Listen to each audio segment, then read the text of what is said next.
Hey y'all, welcome back to Twin Oaks Family Farm in rural Southeast Ohio, USA. I'm Melissa and I'm in the meat bird production pen. Thanks for joining me on our YouTube channel, Twin Oaks Farm Poultry. This is a great opportunity to get you an update and get some video on these Cornish rock cross meat chickens that are in production for poultry. So this is production agriculture. The outcome of this project is these birds will be processed into real good chicken that we can enjoy and other folks can enjoy right at their supper tables and at their family gatherings. So let's update on where we're at. 16 days old, 124 chicks. They are in what we call the grow phase of production. So we do somewhat delineate production into a start phase, a grow phase, and a finish phase. Start phase, we're just referring to basically an initial time when they're hatchlings that their bodies are getting the internal organs working, starting to be able to thermoregulate to some extent. They need a lot of help with that. They need a lot of supplemental warmth, but as they mature a little bit, they can manage temperature fluctuations slightly better. So those kinds of things are going on in what we call the start phase. So really just about the first 10 to 14 days. And that's just the body having time to get the internal organs like the digestive system and the heart function, get things a strong start, get things working so that they can eat and drink and get nutrients from their food and stay hydrated and get a really good start in production. And so then now we're in more or less what we call the grow phase. And so our interpretation of the grow phase, what we try to share with people that's going on in the growing phase, is we are looking for providing nutrition and hydration and ambient conditions that allow these birds to maximize their skeletal structure growth. So during the grow phase, they're basically going to get as big as far as their frame, their skeleton. They're going to get as big as they can during this grow phase, okay? And they're feathering in, so that's a really big deal because that really helps chickens with thermoregulation, the feathering in, replacing the chick fluff that looks downy with actual feathers. And these birds have all white feathering. They are not, I would not say they're heavy feathered in that they don't have a lot of down underneath the feathering. They are heavy feathered enough. You don't want them getting wet, so you don't want them like living in rainy conditions. They need some protection from that. But when I say not heavy feathered, I mean, they're going to get their white feathering. It's going to hopefully cover their body, almost cover their body, but they're not going to have a lot of down underneath that. The way, for example, if you're familiar with egg production chickens, like Orpingtons, to me, are a really heavy feathered chicken breed. So our Cornish rock cross meat chickens, they aren't going to get like that, okay? So the grow phase is the bird having that time for its skeletal structure to grow to its maximum potential and getting feathered in. And we as producers at that point are focused on keeping the legs strong and keeping ambient conditions really preferable in the pen for them, okay? So we're in the grow phase now. So after the grow phase, we move into what we call the finish phase, which is basically for us, probably looking at like really the last 6 to 10 days at most. It's going to take them, up to that point probably to get all of their frame size, to get that skeletal structure growth more or less completed. And then at that point in the finish stage, what we're really looking for is that's when we're going to see a lot of the feed to meat conversion really express noticeably.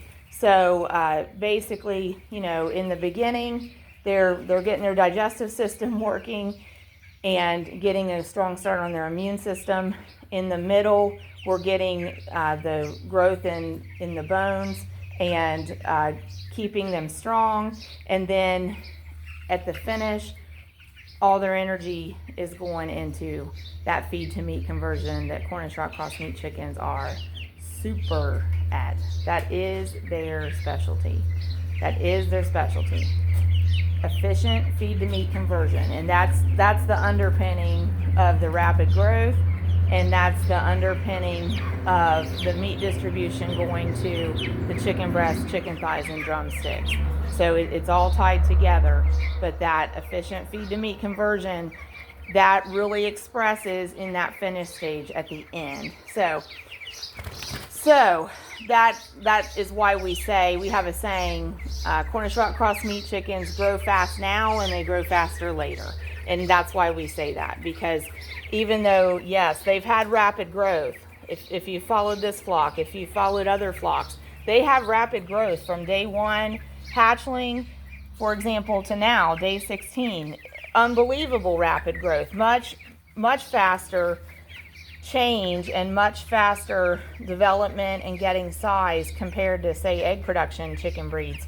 But this is just the tip of the iceberg. So they grow fast now in the start phase and the grow phase, but that's where we get the premise that they grow faster later, is that then when that feed to meat conversion trait kicks in, they just grow faster and faster. So and we see that in the feed capacity, the feed consumption. I've mentioned in a couple other videos, like for example in this flock, the first 50 pounds it took them 6 days to eat it. The next 50 pounds it only took them 4 days to eat it. The next 50 pounds it only took them 3 days to eat it. And we will be at the point where they are eating 50 pounds a day. I do know for sure 250 pounds of feed has been put into the chicken pen for these 124 birds as of the end of day 15, okay? So we've got all of the baby tray feeders. We call baby bird feeders, the little trays. They're sitting there on top of the crates. Those are all out of the pen. All the feeders are now big bird feeders, and we can add feeders as needed. We do still have the baby bird waters. So just repeating on the feed, 124 birds, we may as well say they've eaten 250 pounds, because all of these feeders are just down to the tray. We're going to let them empty those before we put in more, but 250 pounds in about 16 days for 124 Cornish rock cross meat chickens. Waters, so we've got 10 waters in here.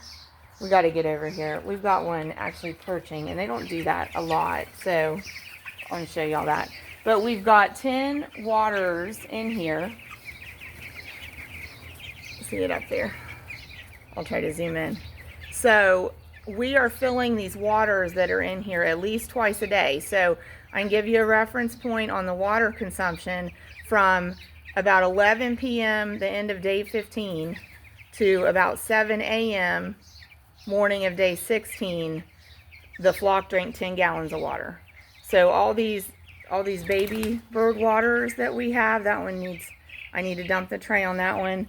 See, we have filled all these. We've cleaned the trays, refilled the reservoir, and it is there for them. But all 10 of these had to be filled this morning, okay? Hit that down. All 10 of those waters needed to be filled this morning. So we know that they drank 10 gallons from overnight, from night of day 15 to morning of day 16. So capacity wise, then if we've got to fill these one or two more times, we know these birds are drinking about 25 gallons a day. And so we are ready In fact, we've moved the big bird waters over. That's just 3 of them. We have some more, but we are ready as flock managers to get the baby bird waters out and get the big bird waters in, because that just gives us more, well, it gives us more capacity for sure. We can put more water in the pen at one time. And those big bird waters are just really easier for flock managers to refill, to clean, and to handle. So, and there are other watering systems, and really huge barns with thousands and thousands of birds use other watering systems. This works for us though. So we continue to use these manual fill water reservoirs with the trays for the birds.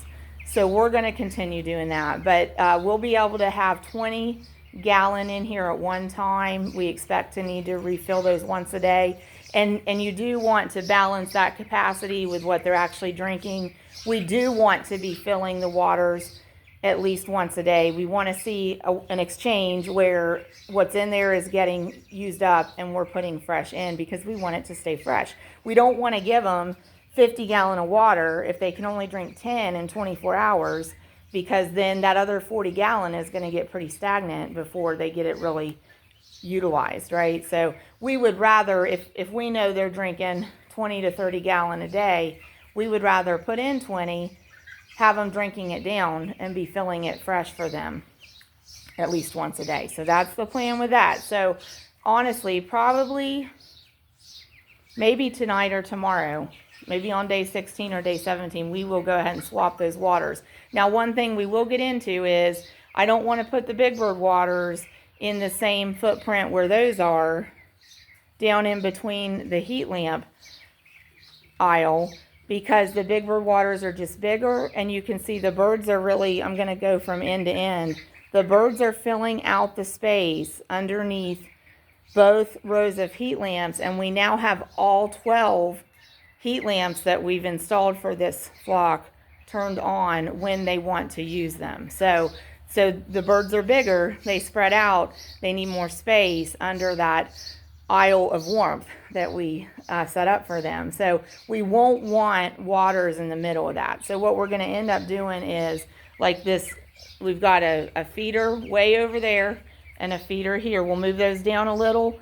We'll put a water like here right in front of me where this bird is, and one adjacent on the other side, and then we'll have 2 feeders, and then we'll have 2 large waters on the sides, and then these last feeders will be moved down a little bit. So we'll show you all that when we get it set up. But instead of having the waters down the middle, we're going to move water to the outside where the feed is, and that's going to open up that aisle of warmth for them, so that when we do have heat lamps in use, those birds can spread out in that entire area. So as far as the heat lamp use, they are at 16 days old. They probably want ambient temperature around about 80 degrees Fahrenheit. Last night, overnight, our temperatures were like 70, but the birds definitely wanted some supplemental warmth, so we turned on all 12 lights. They've been using them. They're still using them, so I'm not going to turn them off right now.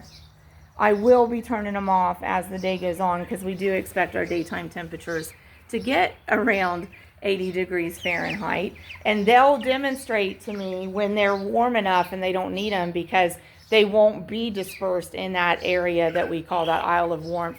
They'll move away from it. They'll be dispersed around the edges of the pen where they aren't right now. So they'll tell me when it's time to turn the lamps off. And as far as we have these reference points for temperature. Well, this is the temperature the birds want to be, but then we never are measuring the temperature with a thermostat, and that kind of makes people inquisitive about, well, why do we go by temperature reference points if we're not measuring it with some kind of thermostat or thermometer?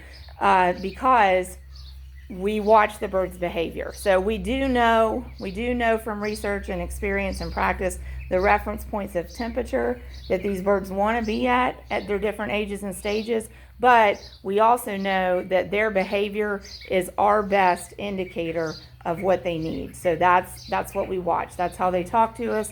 That's how they tell us, I'm too cold, I'm too hot, I'm just right. Okay? So that's the way we evaluate, do we need heat lamps on, do we need heat lamps off? But heat lamps, I'm sure, will be able to be turned off today. We're just waiting for the birds to tell us we're good to go. Shut down the heat lamps. We're warm enough. So this is great. Here they've made a circle, semicircle that leaves the middle open. Most of them are facing out. That's what we want. These birds, they're not utilizing that lamp well. And again, we had this earlier in production. These two bulbs on the end, we didn't get them at our normal supply, and it turned out they were redder than the other bulbs. The other bulbs are like an orange yellow tint, and for some reason, and it may just be the specifics of this particular building, but for some reason they don't seem to interact as well for us with this red tinted heat bulb as our birds do with the orange and yellow heat bulbs. And I don't have a brand name or specific on the bulbs, but I'm just showing and sharing that for some reason there is potential to notice birds might have a preference for a certain tint to a bulb over another one and might use it better. And you're going to have to probably, if you're raising these birds, you're probably going to have to experiment in your own setting, in your own circumstances with what works for them. And again, evaluate by their behavior. They will tell you what they like and they'll tell you what works for them. We just have to watch. We have to evaluate it. So that's what we say go with, but that's the update on the 16-day-old Cornish rock cross meat chickens. They're doing really well. We're going to be in good shape. They're going to get to the size we need for finish. You can imagine those crates, we'll set them down. About 8 will fit in a crate is what we're going for, and they'll get there. So thanks for joining us on Twin Oaks Farm Poultry. We're making chicken. We make chicken from real chickens, and that's the only way that anybody should source chicken. Please remember, real chicken comes from real chickens raised with good livestock management practices. If you're going to eat meat, please eat real meat. Let your vegetables be vegetables. Let your meat be meat. Don't try to turn vegetables into meat. And definitely, we don't want to eat meat cultured from cells that's grown in labs. This is where meat comes from, production agriculture. So please support local agriculture wherever local is for you, and try to source food from farmers or even raise or produce it yourself. So thanks for joining us. God bless y'all, and we hope you have a great day.